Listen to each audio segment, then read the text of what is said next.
में जो हमने डिस्कस किया था वो भी मैं आपको थोड़ा सा ब्रीफ कर दूंगा। और एक बहुत ज़रूरी चीज़, जो नए बच्चे हैं जो अभी लास्ट लेक्चर नहीं देख पाए और डायरेक्ट वो सेकेंड लेक्चर के लिए रेडी हैं, तो उनसे रिक्वेस्ट करूंगा कि प्लीज़ आप सबसे पहले आप पुराने लेक्चर, इससे पहले जो हमने फर्स्ट लेक्चर में डिस्कस किया था, आप प्ले लिस्ट में जाकर के उसको प्लीज़ एक बार देख लेंगे ताकि आपको कंटिन्यूएशन में सारी चीज़ें आपको समझ में आए। और जो बच्चे लास्ट लेक्चर भी गो थ्रू हो चुके हैं उनके लिए मैं एक बार पुराने लेक्चर को भी एक बार ब्रीफ कर देता हूँ कि हमने क्या क्या पढ़ा था लास्ट लेक्चर में। जैसा कि लास्ट लेक्चर में हमने डिस्कस किया था कि सबसे पहले ये बायोलॉजी क्या होता है और इसके कितने ब्रांचेज हैं, ओके, जिसके बेसिस पे हमने इसमें बोटनी एंड जूलॉजी के बारे में देखा था।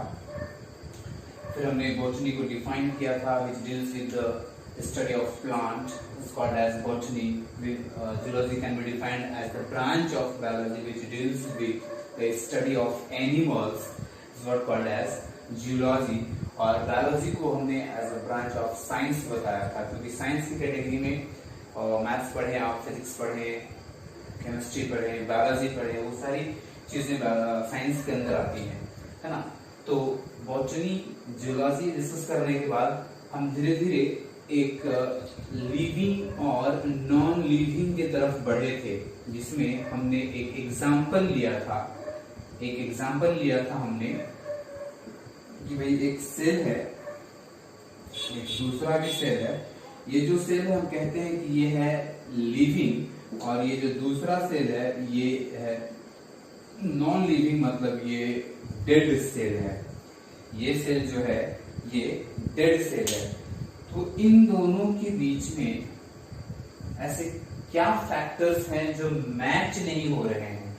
जरूर सी बात है कि भाई ये दोनों भी सेल ही है, लेकिन एक लिविंग है, एक सरवाइव कर रहा है, एक में लाइफ है, और दूसरा जो सेल है ये नॉन लिविंग है, ये सरवाइव नहीं कर रहा है। मतलब कुछ ना कुछ तो कारण होगा ही, है ना, कुछ ना कुछ डिफरेंसेस होंगे। इन दोनों के बीच में कुछ ऐसे फैक्टर्स होंगे जो शायद इस सेल को सपोर्ट कर रहा है और इस सेल को सपोर्ट नहीं कर रहा है। तो उसमें से कुछ फैक्टर्स हमने देखा था कि भाई अगर ये रेस्पिरेशन करता है तो ये लिविंग है, और ये डेड है, मतलब ये रेस्पिरेशन नहीं कर रहा है। इसमें ग्रोथ होगा, इसमें ग्रोथ नहीं है। यहाँ पे डेवलपमेंट है, इसमें डेवलपमेंट नहीं है। इसको न्यूट्रिशन की रिक्वायरमेंट होगी, इसको न्यूट्रिशन की रिक्वायरमेंट नहीं है। ऐसे कुछ फैक्टर्स हमने लास्ट लेक्चर में भी डिस्कस किया था। तो इस लेक्चर में हम लोग वैसे सारे फैक्टर्स जो कि लाइफ को सपोर्ट करते हैं, जो एक लिविंग सब्सटेंस को सपोर्ट करता है कि भाई जरूरी है, ये चीज जरूरी है। जैसे आप सरकार भी कहती है ना कि इंसान के लिए 3 चीजें बहुत जरूरी है। वो क्या क्या है भाई? रोटी, कपड़ा और मकान। तो वैसे फैक्टर्स क्या हैं जो लाइफ को सपोर्ट करते हो, जो कि एक सेल के डेफिनेशन में ये ऐड कर दे कि वो सेल लिविंग है, ये टर्म हम उसमें यूज कर सकें, ये शब्द उसमें हम यूज कर सकें। वैसे कौन से फैक्टर हैं, तो उसके लिए अपन देखते हैं इन डिटेल। हम उसको कोशिश करेंगे कि भाई क्या वो फैक्टर्स है। इस लेक्चर में हम उसको डिस्कस करने की कोशिश करेंगे, तो थोड़ा सा ध्यान से समझिएगा। और जो लोग नए इसमें ऐड हुए हैं वो प्लीज आप इस चैनल को शेयर कीजिए, सब्सक्राइब कीजिए, अपने दोस्तों को भी शेयर कीजिए, ताकि ज्यादा से ज्यादा लोग इसके थ्रू बेनिफिट ले सकें।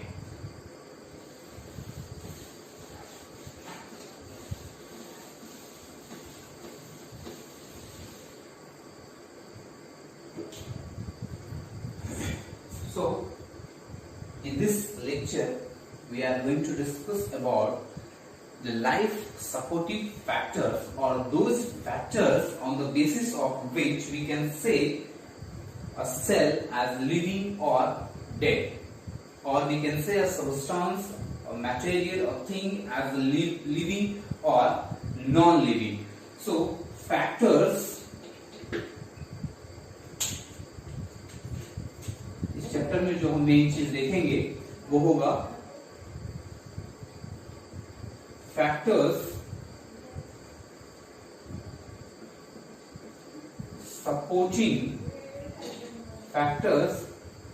supporting the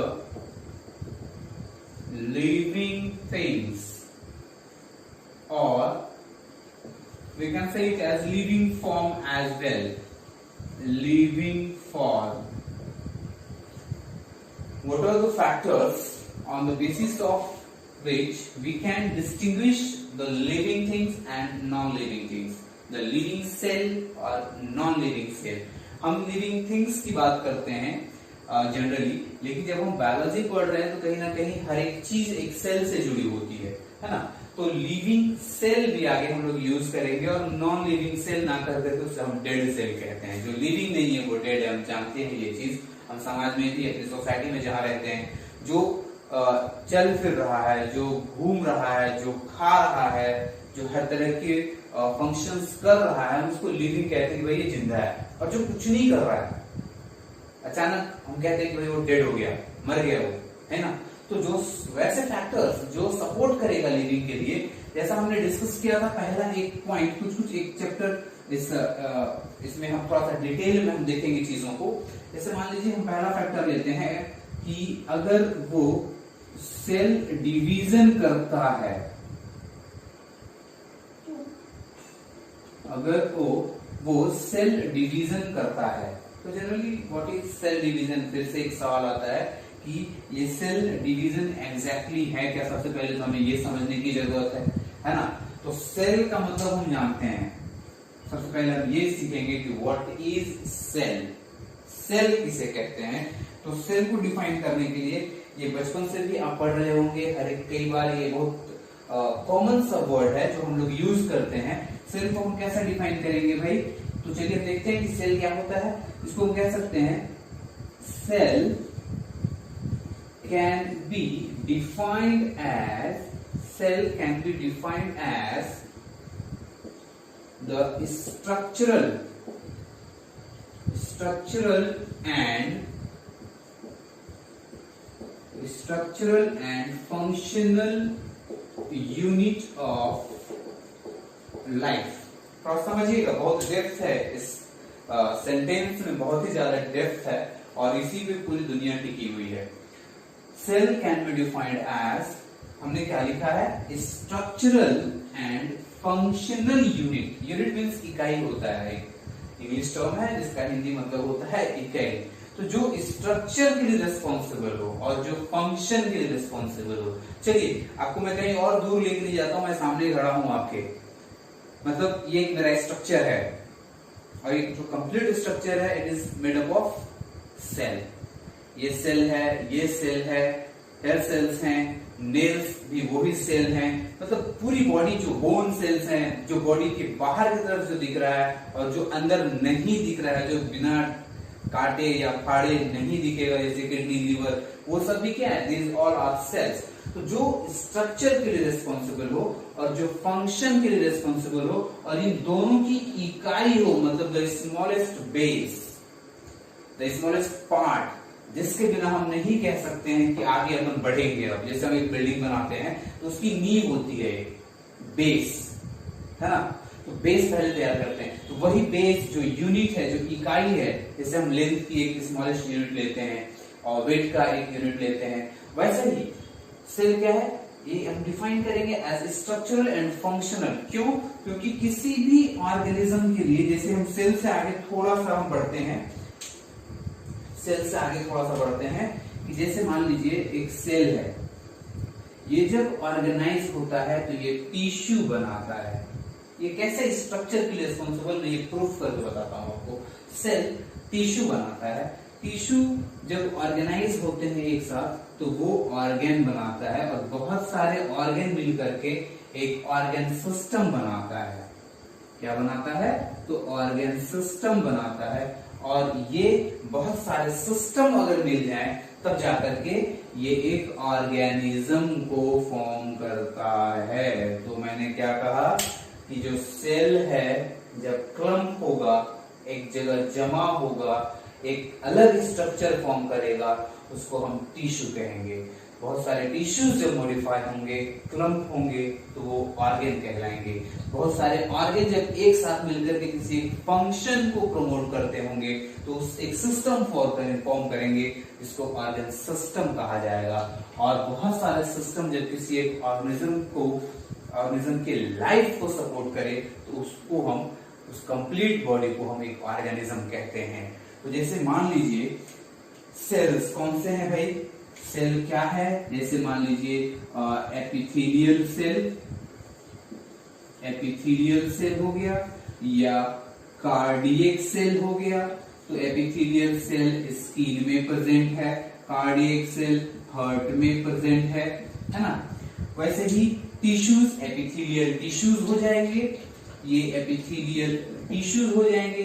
बाद में ये ऑर्गन बनाएगा, जैसे ऑर्गन आप बहुत सारे ऑर्गन के बारे में जानते हैं, हमने कार्डियक सेल का एग्जांपल लिया है। तो कार्डियक सेल, कार्डियक टिश्यू, यहाँ पे हार्ट बना लिया है ना। अब हार्ट से रिलेटेड एक सिस्टम भी आता है जिसको हम कहते हैं सर्कुलेटरी सिस्टम। हम क्या कहते हैं, सर्कुलेटरी सिस्टम। और ये सिस्टम, बहुत सारे सिस्टम, मैंने क्या कहा था कि सेल टिश्यू बनाएगा, टिश्यू ऑर्गन बनाएगा, ऑर्गन सिस्टम फॉर्म करेंगे। और ये ऑर्गन सिस्टम, जब बहुत सारे ऑर्गन सिस्टम एक बॉडी के अंदर आएगा तो वो ऑर्गेनिज्म डिजाइन होगा, एक ऑर्गेनिज्म को फॉर्मुलेट करेंगे, डिजाइन करेंगे। तो अब ये जो ऑर्गेनिज्म है, जैसे मान लीजिए ह्यूमन का केस है, तो ह्यूमन में कौन कौन से सिस्टम है भाई, रेस्पिरेटरी सिस्टम है, एक्सक्रीटरी सिस्टम है, उसके बाद आप नर्वस सिस्टम भी कह सकते हैं, फिर डाइजेस्टिव सिस्टम है, रिप्रोडक्टिव सिस्टम है, रेस्पिरेटरी सिस्टम है। डिफरेंट काइंड्स ऑफ सिस्टम है जो कि डिफरेंट काइंड्स ऑफ फंक्शन को प्रमोट करते हैं। सर्कुलेटरी सिस्टम का फंक्शन एक्सक्रीटरी सिस्टम नहीं कर सकता। एक्सक्रीटरी सिस्टम के फंक्शंस को अल्टरनेटिव, उसका कोई अल्टरनेटिव नर्वस सिस्टम या रिप्रोडक्टिव सिस्टम नहीं कर सकता। हर एक सिस्टम की जो फंक्शन है, जो उनकी फंक्शनैलिटी है, वो फिक्स है। और ये सारे वे सिस्टम ह्यूमंस में प्रेजेंट है। मतलब हम कह सकते हैं कि बहुत सारे सिस्टम मिलकर के एक ऑर्गेनिज्म को फॉर्म कर लिया है ना। मतलब फिर से बैक टू डेफिनेशन आते हैं। Cell can be defined as the structural and functional unit of life. Life को हमने पहले भी थोड़ा डिफाइन किया था कि लाइफ क्या है, और उसी के फैक्टर्स के अंदर हम लोग ये डिस्कस कर रहे हैं। तो बीच में फिर से लाइफ आ गया, क्योंकि सेल की बात शुरू हुई। यहाँ पे सेल की बात जहां भी शुरू होगी वहां लाइफ सब वो आएगा ही आएगा। ये आप लोग थोड़ा समझ चुके होंगे अभी तक। तो cell, tissue, organ system, organism. अब हमने कहा स्ट्रक्चर, तो स्ट्रक्चर तो हो गया कि हम डिफाइन कर लिए कि स्ट्रक्चर कैसे फॉर्म हो रहा है। और फंक्शनलिटी, अगर ये फंक्शन ना करे, ये फंक्शन ना करे तो ये सरवाइव करेगा? नहीं सरवाइव करेगा। अगर इन तीनों में से किसी में भी कुछ डेफिशिएंसी हो जाती है, कुछ इम्प्रॉपर माल फंक्शनिंग हो जाती है, तब जाकर के ये ह्यूमन की लाइफ को डिस्टर्ब करता है। हमें आईसीयू में एडमिट होना पड़ सकता है, हमें हार्ट की सर्जरी करानी पड़ सकती है, हमें किडनी का ऑपरेशन कराना पड़ सकता है, हमें गॉल ब्लैडर निकालना पड़ सकता है। बहुत तरह के रीजन हो सकते हैं, बहुत तरह के कॉम्प्लिकेशंस बढ़ जा सकते हैं। और जब बहुत कॉम्प्लिकेशंस बढ़ जाएंगे तो ये लाइफ को सपोर्ट नहीं करेगा, ये डेड फैक्टर को सपोर्ट करेगा। क्यों? क्योंकि ये ऑर्गन सिस्टम वर्क नहीं कर पा रहे हैं। ये ऑर्गन सिस्टम क्यों नहीं वर्क कर पा रहे हैं? क्योंकि शायद वो ऑर्गन प्रॉपर फंक्शन नहीं कर पा रहा है। ये ऑर्गन फंक्शन क्यों नहीं कर पा रहा है? शायद उनका टिश्यूज और सेल वीक हो चुका है। इसकी वजह से ऑर्गेनिज्म डेड हो गया। समझिएगा, बहुत बड़ी चीज मैं नहीं कह रहा हूं, बहुत छोटी सी बात मैंने बताया है कि cell to organism and organism to cell, है ना। तो मतलब सेल हम समझ गए कि सेल क्या होता है। अब डिवीजन पे हम थोड़ा सा आते हैं कि ये जो डिवीजन टर्म हमने यहाँ पे यूज किया है, ये डिवीजन मतलब क्या होता है? बचपन से हम पढ़ रहे हैं, एडिशन, सब्सट्रैक्शन, मल्टीप्लिकेशन, डिवीजन।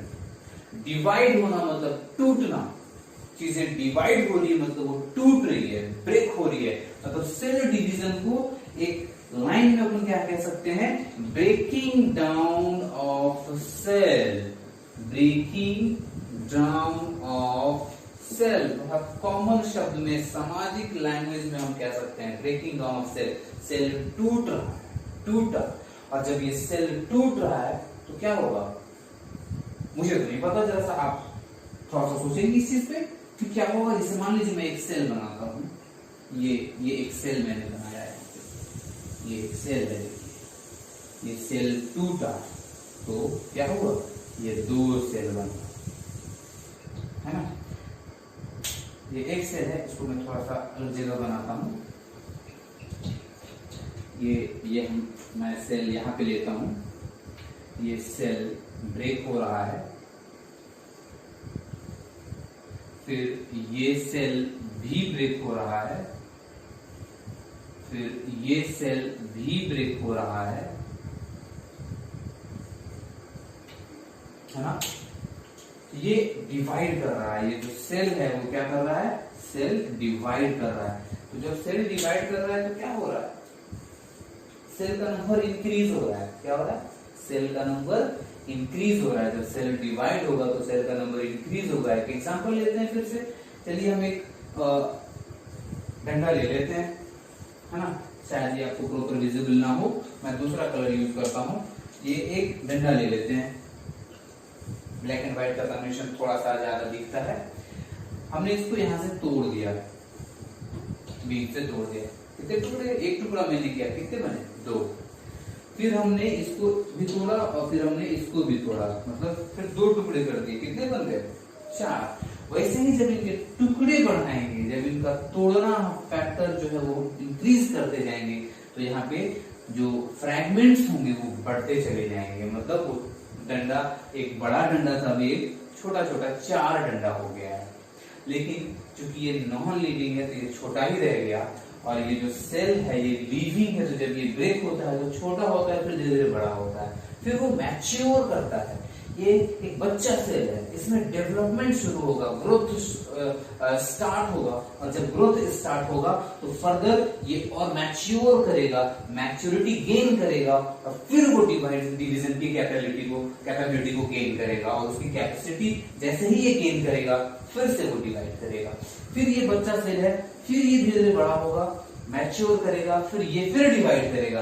मतलब इसमें भी डिवीजन होंगे, इसमें भी डिवीजन होंगे, ये भी डिवाइड करेगा, ये भी डिवाइड करेगा, अगर सारी चीजें ठीक रहती है, सारे लाइफ सपोर्टिंग फैक्टर्स इनके पास प्रेजेंट होता है तो, है ना। तो सेल डिवीजन का मतलब क्या हुआ, ब्रेकिंग डाउन ऑफ सेल। और जब सेल ब्रेक करेगा तो वहां पे हर हाल में the number of cell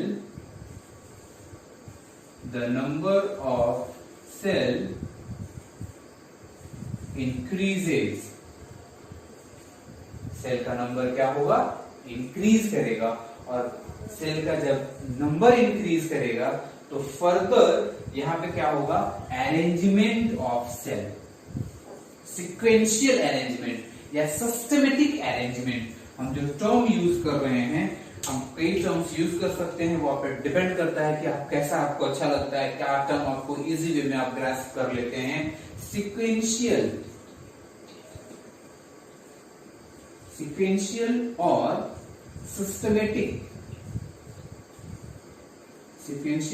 systematic arrangement of cell occurs.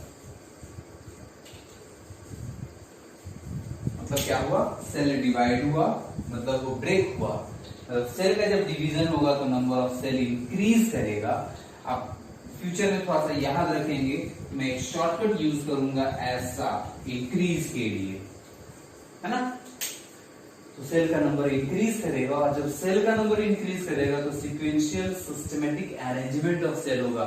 हम घर से एक एग्जांपल लेते हैं, हमारे पास मान लीजिए सिर्फ एक 500 का नोट है, हम उसको फोल्ड करेंगे, जेब में डालेंगे, 10 आया, ऐसा गिरा पड़ा है, किसी ने आगे फेंक दिया, तो हम उसको क्या करेंगे, अरेंज करेंगे सिस्टमेटिक वे में। ऐसा नहीं कि एक लंबा एक आधा, एक लंबा एक आधा, इस तरह से अरेंजमेंट नहीं करेंगे, हम एक सिक्वेंशियल, एक सिस्टमेटिक ढंग से अरेंजमेंट करेंगे, है ना।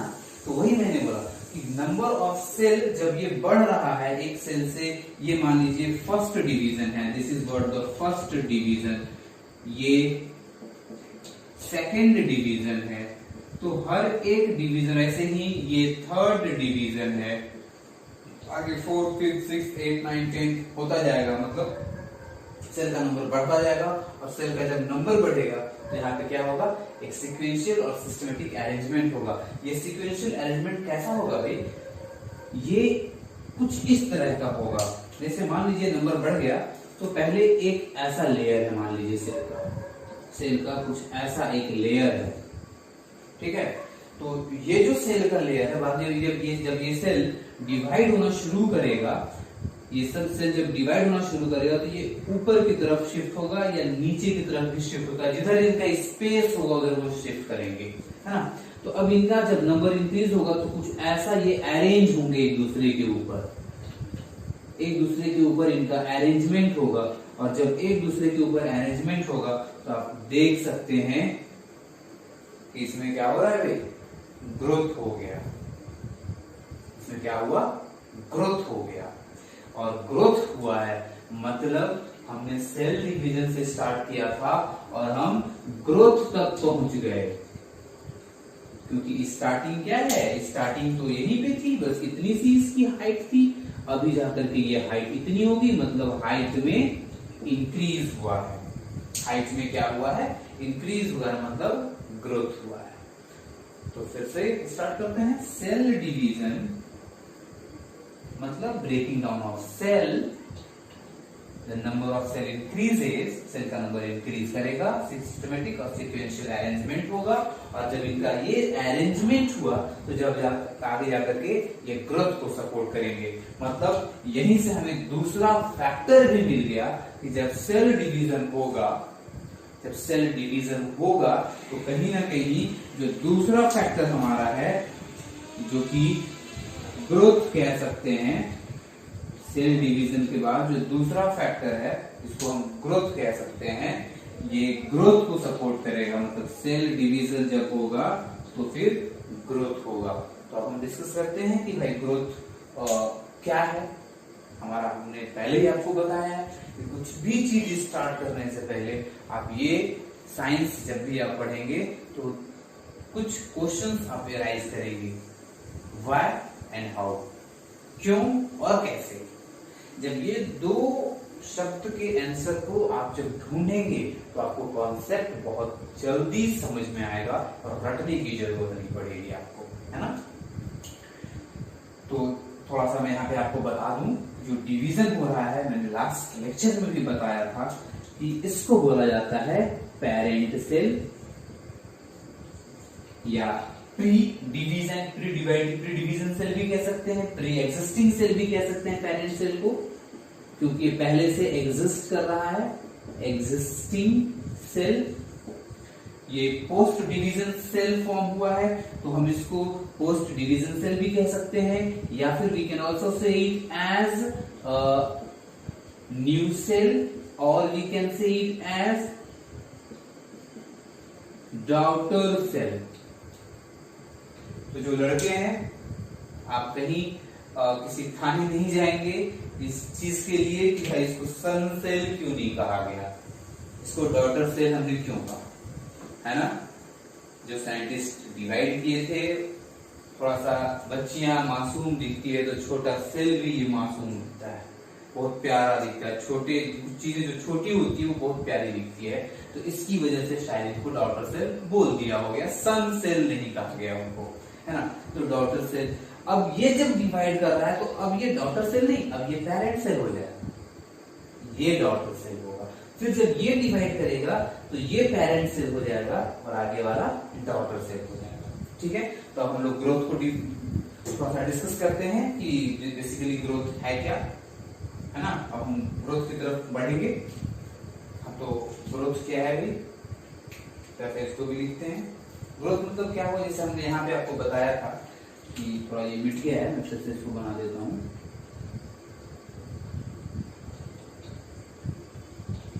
जैसे मान लीजिए ये ऊपर की तरफ शिफ्ट हो रहा है और ये इसकी हाइट है, ये बेस सेल है, ये ऊपर की तरफ डिवीजन होता जा रहा है और बढ़ता जा रहा है ना।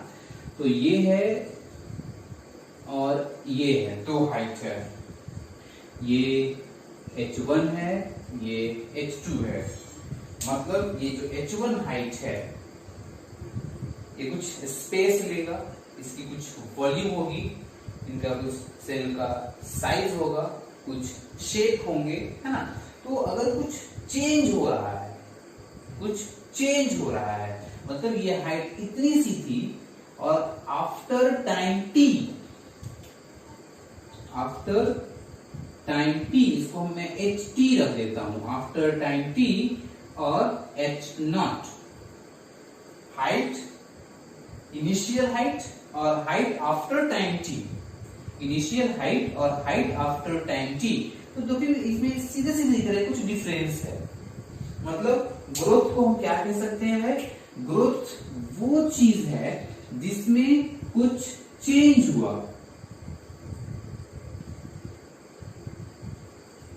चेंज किसमें, चेंज इन द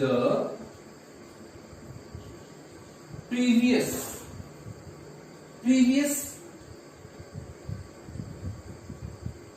पार्ट और प्रीवियस सिचुएशन, प्रीवियस फैक्टर्स, है ना। तो चेंज हुआ, पीछे जो चीजें पड़ी थी उसमें कुछ अगर चेंज हो रहा है तो वो चेंज किसमें होगा भाई, वो चेंज होगा साइज ऑफ सेल में, सॉरी ये होगा शेप ऑफ सेल में, ये हो चेंज हो सकता है वॉल्यूम ऑफ सेल में, मतलब कहां कहां चेंज हो रहा है, ये चेंज होगा size of the cell, shape of the cell, volume of the cell, height of the cell, हर एक चीज की एक हाइट होती है। यहाँ पे ये एक सेल डिवाइड होता गया तो फाइनली इतने हाइट का एक क्लम्प फॉर्म किया। या फिर अगर अपन कहें एक सिंगल सेल का एग्जांपल लेते हैं, ये एक सेल इतना छोटा है तो इसकी जो हाइट है मान लीजिए वो H0 है, after time t, after time T ये इतना बड़ा हो गया, मतलब ये एच टी ले सकते हैं अपन, देख रहे हैं साइज भी बदल गया, थोड़ा शेप भी बदल गया, मतलब इसमें ग्रोथ हो गया। शेप अगर कोई क्यूबॉइडल सेल है तो उसका शेप नहीं बदलेगा, अगर कोई इलंग मान लीजिए स्पिंडल शेप्ड कोई सेल है तो उसमें कोई चेंज नहीं, उनके शेप नहीं बदलेंगे। मतलब साइज और शेप कहने का मतलब ये है कि थोड़ा वॉल्यूम दोनों में चेंज हो जाएगा, दोनों के वॉल्यूम में चेंज हो जाएगा, है ना। और इसके साथ एक और कंडीशंस रहते हैं, वो कंडीशंस क्या है कि भाई the change should be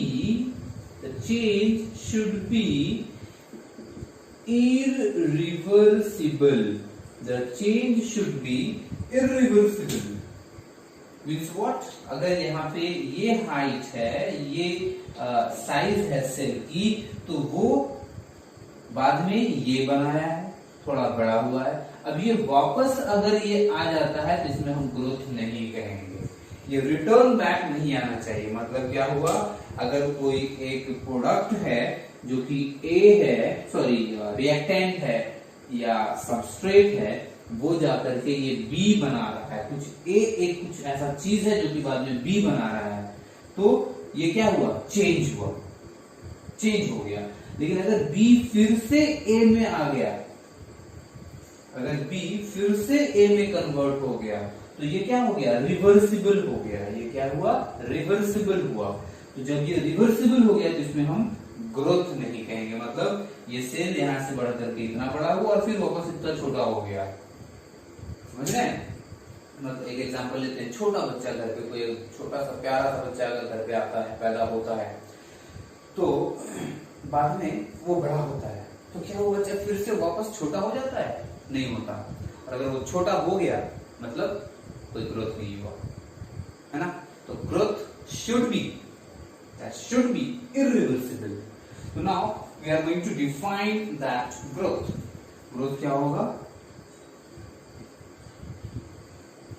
growth can be defined as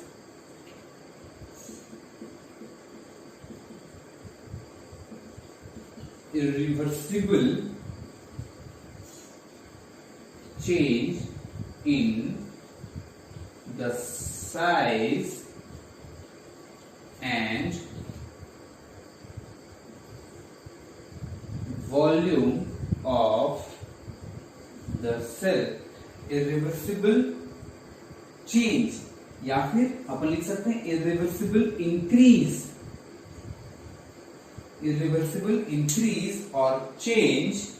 irreversible growth can be defined as irreversible increase or change in the size, shape भी डाल सकते हैं, size, shape and volume of the cell. क्योंकि अब शेप टर्म हम क्यों use करते हैं, मैं आप कंफ्यूज करेंगे, मैं फिर से लिख देता हूं इसको.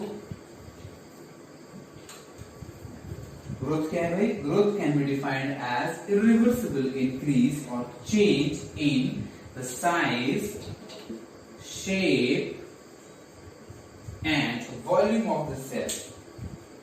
तो ये शेप अभी हमने बोला था कि भाई शेप में चेंज नहीं होगा, अभी मैं कह रहा हूं शेप चेंज होता है. तो जो एकदम स्टेम सेल, जो सेल बाकी सेल्स के फॉर्मेशन के लिए रिस्पॉन्सिबल है, जब वो डिवाइड करना शुरू होता है उस टाइम उसका कोई शेप फिक्स नहीं होता है, fate of the cell fix नहीं होता है. जब डिवाइड करते जाता है तब जाकर के अपने अपने शेप को वो गेन करते हैं. मतलब एक ईंट से ही डिफरेंट बिल्डिंग्स फॉर्म हो रहा है. एक समाज से, मैं एक सोसाइटी से एक एग्जांपल देता हूँ आपको. जो ब्रिक्स होते हैं, जो ईंट होता है, वो बड़े 50-60 मंजिला अपार्टमेंट के लिए भी रिस्पॉन्सिबल है, एक छोटा सा घर बनाने के लिए भी रिस्पॉन्सिबल है. मतलब कई तरह के डिजाइन बन सकते हैं उसी ईंट से. उसी ईंट को यूज करके घर बनाए जाते हैं, लेकिन हर जगह शेप अलग अलग होता है. तो शायद आप समझ गए होंगे कि मैं ये शेप टर्म क्यों यूज कर रहा हूँ, वो कैसे चेंज होगा. क्या ईंट अपना शेप बदल रहा है? नहीं. उस ईंट का कैसा अरेंजमेंट हो रहा है, उसके हिसाब से आगे शेप चेंज हो रहा है ना. जैसा ईंट में अरेंजमेंट होगा, जैसा उनका अरेंजमेंट किया जाएगा, उसके बेसिस पे उनका शेप बदलेगा, है ना. वैसा ही तो ग्रोथ क्या हुआ? Growth can be defined as irreversible increase or change in the size, shape and volume of the cell. एक ग्राफ बनाते हैं, थोड़ा और मजा आएगा. कुछ और चीजें हम डेप्थ में देखते हैं. ये मान लीजिए हम एक ग्राफ बनाए हैं. ये एक्स एक्सिस पे हमने मान लीजिए हाइट को लिया है, ठीक है, जिसको हमें चेक करना है. और वाई एक्सिस पे हम टाइम पीरियड लिए हैं, ठीक है. तो यहां से कोई सेल स्टार्ट करना शुरू करता है और जाकर के फिर ये ऐसा हो जाता है. मतलब ये कहीं ना कहीं, सर जैसा आप कह रहे थे इंक्रीज होना चाहिए, तो यहाँ के बाद तो ये स्टैटिक हो गया, ये रुक गया, कांस्टेंट हो गया, है ना. ये तो कांस्टेंट हो गया. इसको तो सर ऐसा जाना चाहिए था, लेकिन ये तो गया नहीं. तो हम इंक्रीज कैसे कहेंगे, हम ग्रोथ कैसे कहेंगे? तो मैंने आपको पहले बोला कि कुछ लाइफ सपोर्टिंग फैक्टर्स लगेंगे. और ग्रोथ इंडेफिनिट नहीं है, ग्रोथ डेफिनिट होता है, फिक्स होता है. एक लेवल तक ही वो ग्रोथ होगा, बाद में वो कांस्टेंट हो जाएगा. मैंने क्या कहा? Growth can be defined as irreversible. अगर यहाँ पे कुछ चेंज आगे वो नहीं बढ़ रहा है तो कम से कम पीछे भी तो नहीं आ रहा ना. समझ रहे हैं मैंने इरिवर्सिबल टर्म क्यों यूज किया यहाँ पे? ये वापस इस हाइट पे तो नहीं आ गया, ठीक है. यहाँ के बाद आगे नहीं बढ़ा, ये मैक्सिमम हो गया. यहाँ पे ये जो इसमें हाइट में इंक्रीज हुआ है, ये मैक्सिमम हुआ है. आगे भी ये ऐसा ही कांस्टेंट रह गया, ये घट तो नहीं रहा ना. हम इसको ग्रोथ कहेंगे. और अगर ये घटने लगे, जैसे बैलून में हम क्या करते हैं, हवा भरते हैं, वो फूलता है, और जब हम हवा निकाल दें तो अपने शेप को फिर से गेन कर लेगा. उसमें ग्रोथ नहीं हुआ. लेकिन अगर हम उस बलून में ऐसा बलून बनाए कि हमने हवा भर दिया, उससे हवा निकलेगा ही, कुछ भी घरों नहीं निकलेगा, हम उसको ग्रोथ कह सकते हैं। और अगर उसका हवा निकल कर वो फिर से छोटा साइज हो जाता है उसका, तो ग्रोथ नहीं कहेंगे। शायद आपको समझ में आ गया होगा हमने ये टर्म इरिवर्सिबल क्यों यूज किया है। और अगर एक छोटा सा बलून है, कुछ छोटी सी चीज है, वो ग्रोथ हुआ, इतना बड़ा हो गया, मतलब क्या हुआ, फर्दर ये ग्रोथ जो है, ये जो ग्रोथ है, ये एक और फैक्टर्स को जोड़ता है, इसको हम बोलते हैं डेवलपमेंट। इसको हम क्या कहेंगे, डेवलपमेंट। मतलब हमारा तीसरा फैक्टर जो लाइफ को सपोर्ट करेगा, जो लिविंग थिंग्स के कैरेक्टरिस्टिक को सपोर्ट करेगा, factors supporting the living things. और इसको हम ये भी कह सकते हैं फैक्टर्स सपोर्टिंग द कैरेक्टरिस्टिक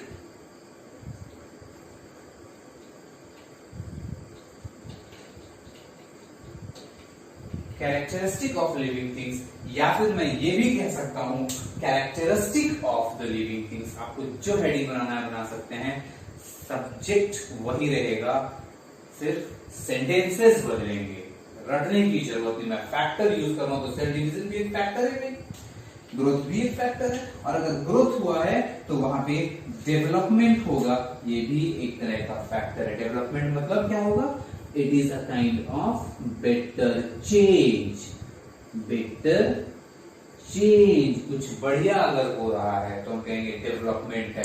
मान लीजिए किसी के पास मर्सिडीज कार है, या मर्सिडीज बोलते हैं नैनो कार है, और वो होंडा सिटी खरीद पाया, तो बढ़िया हुआ ना, वो डेवलपमेंट हुआ।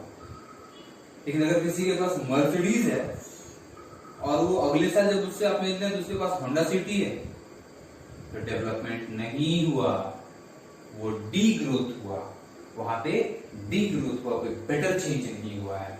समझ रहे हैं ना, मतलब सेल डिवीजन अगर हुआ तो ग्रोथ होगा, अगर ग्रोथ हुआ है तो डेवलपमेंट होगा, और जब डेवलपमेंट होगा तो आगे कई सारी चीजें हो जाएंगी।